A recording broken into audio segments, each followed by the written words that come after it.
حضور صلی اللہ تعالیٰ علیہ وسلم کے ایسے معجزات ہیں، آپ کو بخاری مسلم میں حدیث ملے گی کہ نبی پاک صلی اللہ تعالیٰ علیہ وسلم نا کھجور کے تنے کے ساتھ ٹیک لگا کے جمعے کا خطبہ ارشاد فرماتے تھے۔ ایک صحابی نے یا ایک صحابیہ نے عرض کی، یا رسول اللہ آپ کے لیے ممبر نہ بنا دیں؟ فرمایا بنا دو۔ 3 سیڑھیوں والا ممبر بنا دیا گیا، حضور ممبر پہ جلوہ فراز ہوئے اور جس تنے کے ساتھ ٹیک لگا کے خطبہ دیتے تھے اس کے قریب سے گزر کے گئے تو صحابہ فرماتے ہیں وہ اس طرح رویا جس طرح بچہ رویا کرتا ہے۔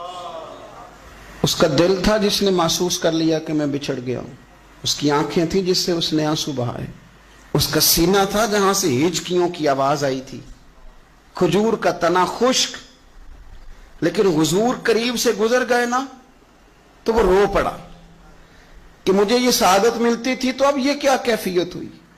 صحابہ کرام علیہم رضوان فرماتے ہیں ہمیں تو سمجھ نہیں آ رہی تھی کیا ہو رہا ہے،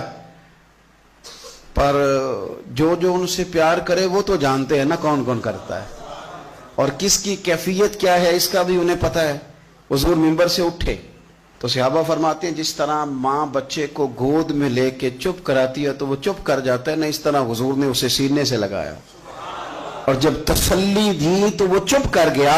اور مسند امام احمد بن حنبل میں یہ جملے موجود ہیں، حضور فرماتے ہیں اگر میں اسے چپ نہ کراتا تو یہ قیامت تک روتا ہی رہتا،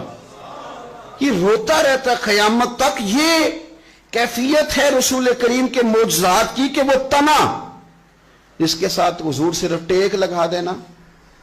اس کے اندر حس پیدا ہو جاتی ہے،